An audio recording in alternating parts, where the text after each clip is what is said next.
Hello and welcome back to the channel. I finally carved out some time to go ahead and speak on this issue right here. The statement on the screen you see there, the black man is God. Okay, so that is a belief that it is very difficult for me to understand how this is even a thing. Where is this extreme belief coming from? Now, I know there's another story related to this man here. They call him Nature Boy, okay? And those are some of the women that follow him. He has a lot of followers, men and women.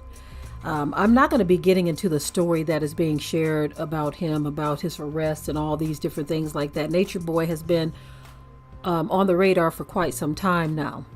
But there was some new video surfacing where he is, referring to himself as God, the second coming and all of this. And the people in his group are chanting in belief with him. And so this raises a lot of eyebrows for me because it's unbelievable that anyone could think such a thing and believe that this is a valid thought. There are some other things that have come out over the years concerning this guy and his group. They are calling him a cult leader, and if anything fits that, this is definitely one of them. Over the years, there have been many cult leaders, right?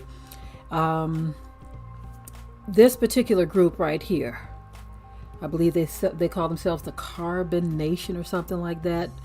Correct me if I'm wrong in the comments section. But their whole operation is very strange. They have some very deviant sexual activities. And that's one thing that I wanted to note with all of these so-called black men who have this God complex. Now, of course, black men are not the only ones who have had this. You have had the David Koresh's, and there was another guy, I forget his name, but he looks really weird. And he had all of these people drink some Kool-Aid with him. Not Jim Jones. He's one of them too, but there was another guy. So there has been many of other races as well, but I'm concentrating on this black man as God scenario here. The Bible specifically tells us to cry aloud and spare not and lift up our voices like a trumpet in Zion and show his people their transgressions, right? And then it also tells us to, we have to make sure that our people know and understand who we are and why we go through the things that we go through. Some of you don't want to hear this stuff, but there has been a curse attached to the tribes of Judah and the tribes of Israel because of commandments broken and covenants broken with the Most High. But when I look at this guy and these women that follow him, anyone who knows anything about this group, it is really, really just raw behavior. I remember at one time he had two of his women fighting each other, and it was a very brutal fight. Blood was drawn. It was a very brutal fight. And he sat there and he cheered the whole thing on. It is unimaginable, unbelievable to me that he even has a following, but that shows you the era of man and woman. The scripture talks about how there will be silly women laden with sin, right? Not just for the brute beast, okay, but also for men like this who have this God complex, because there are women who have such a desire to be loved that they will allow themselves to be caught up in this strange type of behavior or this strange type of relationship with this man who is dealing with all of them in a strangely polygamist marriage. What I don't like, and I can't stand this, is how people attach their weird, strange beliefs to some type of Godhead. Some of them attach it to the Bible. I don't know if this group right here even deals with the Bible, but I do know that he is claiming to be the second coming. He's claiming to be God. Why even deal with any of that? Just become something new that you created. Why not call yourself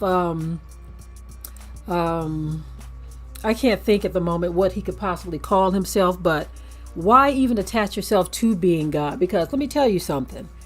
This whole weird, strange, idiotic statement that the black man is God and the flip side of that, the black woman is God, is ridiculous.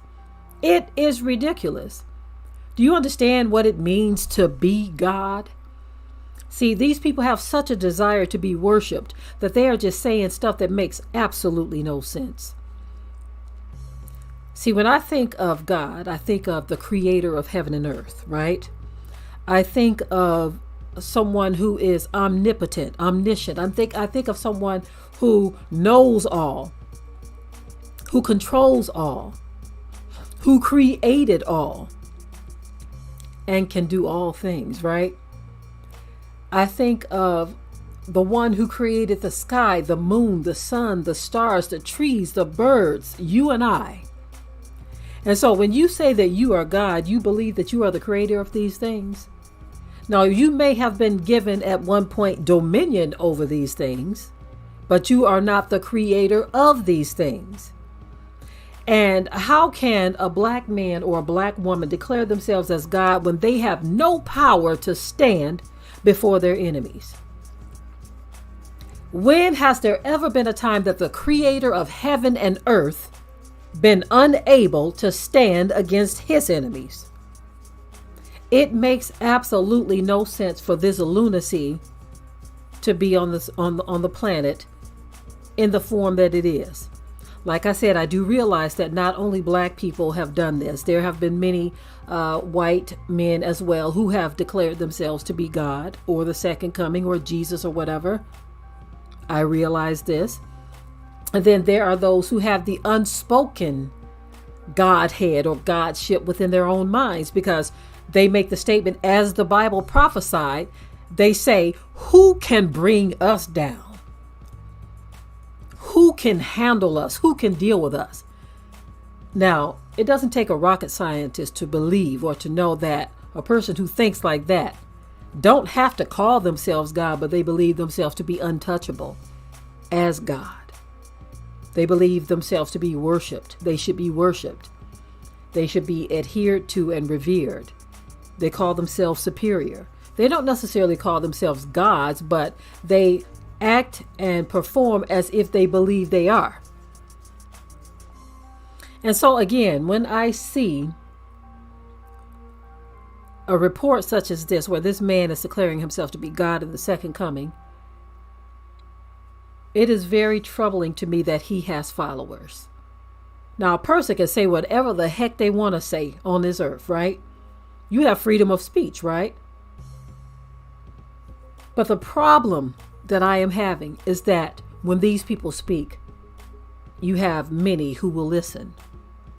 You have women following these men. You have men following these men.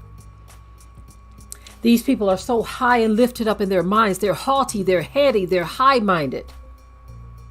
They're filled with pride to where they worship their own selves. In a sense, this man worships his own sexuality as well, because there is a lot of deviance in his behaviors, his sexual behaviors. So he worships himself sexually as well. So do these women. These women also worship him sexually. They want to be a part of his harem, his group. This is what they want to be a part of. They want this man to be joined with them, not just singularly, but even together. This is pure pernicious wickedness. This is deviance to the highest degree. These are the reasons why the Most High Yah, our Creator, is pouring out his judgment upon this planet because of the wickedness of men and women.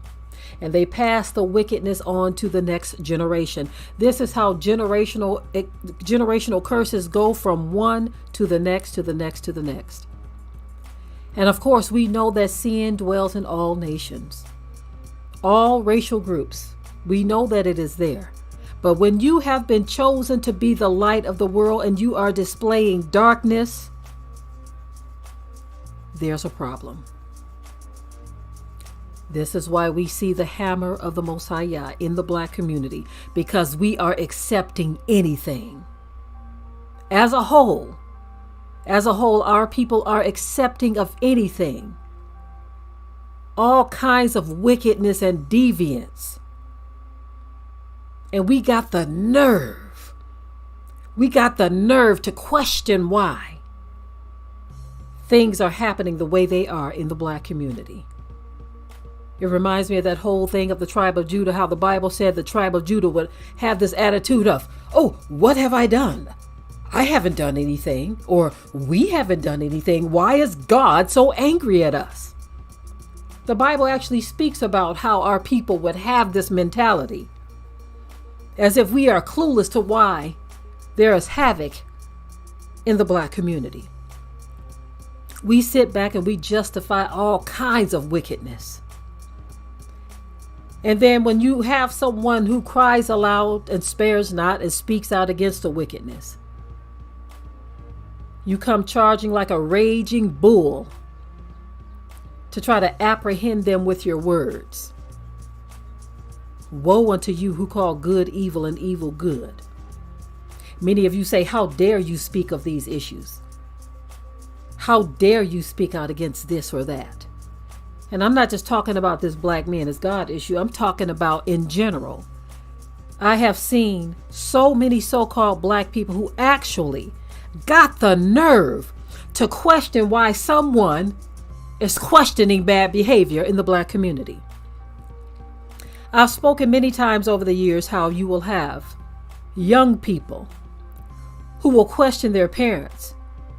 When their parents tell them not to do certain things, they will say, Mom or Dad, you can't tell me what to do because you used to do this, that, or the third. You used to drink and smoke, so how can you tell me not to drink and smoke?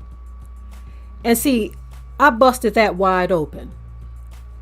If you have a parent who has had negative effects of drinking and smoking, but they no longer drink and smoke, but they're telling their children, don't do this because it's not good for you. For that child to tell that parent that they don't have a right to speak on that because they used to do it, you are out of line.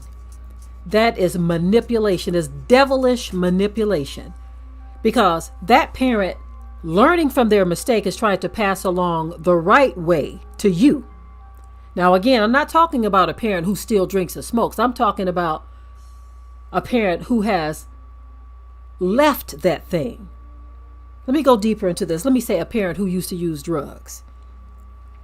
And because of that, they had some negative things happen in their lives. And so then they come and tell you, don't do drugs. And you look at them and say, you don't have a right to tell me not to do drugs because you used to do them. That is devilish manipulation for a child to respond to a parent in that way, especially if the parent is trying to guide you in a better path than what they took. They're trying to spare you all of the heartache, but you want to use this devilish manipulation to justify the wickedness you want to do. Just like young ladies and young men who get off into sexual deviance, and the parents are trying to steer them in the right direction, in a right path. And they tell you, no, you can't do this because here will be the outcome if you continue down this road. And because these young people have this desire to go off into the sexual deviance, they tell the parent, you don't have a right to tell me this because you used to do this or you used to do that. That is wicked. That is devilish manipulation because that parent is trying to steer you in a better path. But you are using the world system to your advantage. You want to use that reverse psychology, as they call it, to try to shame them into not saying anything to you about your deviance. But if they just allow you to go down that path and just destroy your life by not saying anything to you, by not warning you of what they went through, and they allow you to dive into it, and they stay out of your business like you want, the minute your life goes downhill, the first one you're going to call are your parents. Even so, even if they did teach you and tell you don't do this and you just decided to go your own way, you have young people who will still, after they have made a choice that they were instructed not to make, they will still come to you and expect you to pick up the pieces. And I, again, am talking about young people whose parents have tried to instruct them, but they wanted to go their own way. This is the wickedness we are dealing with today. This is the kind of dysfunction in the Black community that keeps us held down as a people. And so we allow anything in, and we can't figure out how to get this stuff out once it gets in. Once you go so deep into wickedness and pernicious ways and evil doing, there does come a point of no return. There does come a time to where the wickedness and the judgment attached to it, or the chastisement attached to it, is so great that you will be forever digging yourself out of that pit or that den of sin. This is why we see trauma after trauma after trauma after trauma after trauma after trauma after trauma after trauma after trauma in the Black community. And it doesn't seem to be an end to it, because we just don't get it. You cannot continue in the same wickedness and think that somehow you will magically be uplifted out of the outcomes of that wickedness. It doesn't work that way. It does not work that way. So back to the subject at hand, that the Black man is God. How can you declare yourself as God when you've just been arrested? How can you declare yourself as God to any man out here who thinks this way when you have no power to stand before your enemies? How can you declare yourself as God when you have been made the tail and have lost your headship? How can you declare yourself as God when people or races or groups outside of us are ruling and running your communities? How can you declare yourself as God when you are not even heading 90% of households in your community? You brag and boast about them being headed by women because the women are so out of order. It actually speaks of the dysfunction in you, because technically speaking, there should not be 80 to 90% single women with babies. Because as I state and have stated so many times, someone put that seed in her. Someone is responsible for putting a whole human inside of her womb. She didn't make that baby by herself. How can you declare yourself as God with the total chaos in the Black community? How can the Black man or the Black woman be God when you can't even run your own communities and families and you have no power to stand? Think about this for a moment before you continue to make such bold statements, such ridiculous statements. With all of this perniciousness and wickedness and devilment in the Black community, until you can lead by example in righteousness, you will be the tail until the Most High comes and does his own purging, because the Bible stated that he will be the one to purge out the rebels from among us. And I'm talking about the tribes of Judah, the tribes of Israel, so-called Black people, those that are dispersed around the world and those who remain in Africa. You will continue to be the tail and not the head until the Most High does his purging and he sets the record straight. I'm done with this video. Say what you want in the comment section, but until then, I'm out.